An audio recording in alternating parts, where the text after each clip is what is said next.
Hey, salut à tous! Deuxième vidéo sur les amiibo Zelda Tears of the Kingdom. Donc, comme je vous disais, j'essaierai de mettre un petit item Zelda de ma collection à chaque fois à côté. Et je me suis rendu compte que j'en ai trop, donc je sais pas lesquels mettre. Déjà, la boîte de la Wii, parce que j'ai la Wii U Zelda, et la boîte de la Wii U est trop grande. Et si je vous mets que le gamepad, on verra tous les reflets. Donc, je sais pas si c'est le mieux, je verrai. Je peux mettre une 3DS, j'ai les deux 3DS, la 3DS basique et la 3DS XL. J'ai pas la Majora's Mask malheureusement, mais bref, on s'en fout. On est là donc pour ce deuxième amiibo. Chose que je n'ai pas dit dans la première vidéo, c'est qu'ils m'ont coûté 20 balles.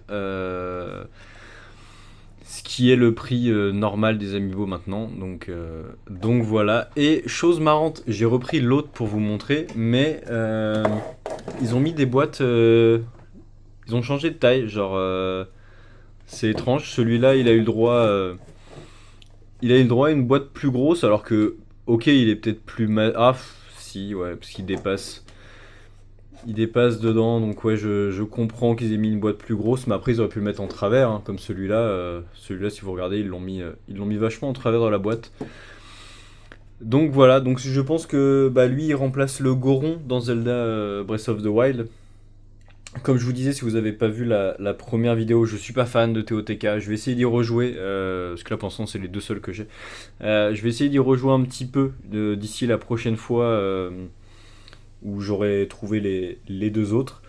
Donc voilà, j'ai pas parlé de la réalisation, je les trouve cool, mais il n'y a pas une grande inventivité, je trouve. C'est pas. Après, ils peuvent pas réinventer la roue à chaque fois, mais je trouve que les derniers amiibo qu'on a eu, ils jouaient vachement sur les textures, les transparences, tout ça.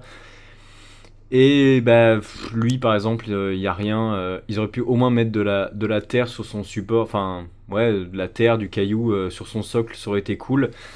Mais il y a quand même, alors j'espère que vous les verrez, des petits reflets sur sa tenue. Et ça, c'est le genre de détail qui fait plaisir. Ils sont vachement bien. Et puis bah, les amiibo, c'est vrai que c'est quand même une super qualité. Les ongles sont bien peints, il y a rien qui dépasse. C'est vraiment super beau. Donc voilà. Et parce que, ouais, la première vidéo, j'avais pas trop bien dit sur celui-là. Mais oui, en effet, celui-là a beaucoup plus de détails au niveau de l'épée, au niveau des cheveux. Euh, la, la Riju est quand même vachement cool. Après, c'est l'ensemble d'avoir les 4 qui rend toujours bien dans une collection. Donc voilà, j'espère que cette petite présentation vous aura plu. On se retrouve donc pour vous la semaine prochaine. Pour moi, si ça se trouve, ça va me prendre 2 3 semaines de trouver les deux derniers. Parce que du coup, j'ai vu bah, ils sont en dispo un peu partout, mais ils sont pas tous au même prix. Hein. Parce que là, par exemple, ceux-là, je les ai payés 20 balles pièce à Carrefour. Et il y avait les deux autres, sauf que moi je voulais pas des boîtes abîmées. Donc je pense que je dois passer par la Fnac ou autre, et il me semble que c'est plus cher à la Fnac, parce que j'avais cherché quand même dans le doute. Il y a des endroits où ils sont à 20 balles, des endroits où ils sont à 25 balles, donc je sais pas trop. Voilà, j'espère que cette deuxième petite vidéo sur les amiibo Tears of the Kingdom vous aura plu, et on se retrouve la semaine prochaine. N'hésitez pas à vous abonner, à me laisser un commentaire pour me donner votre avis, ça me ferait super plaisir. Allez, salut!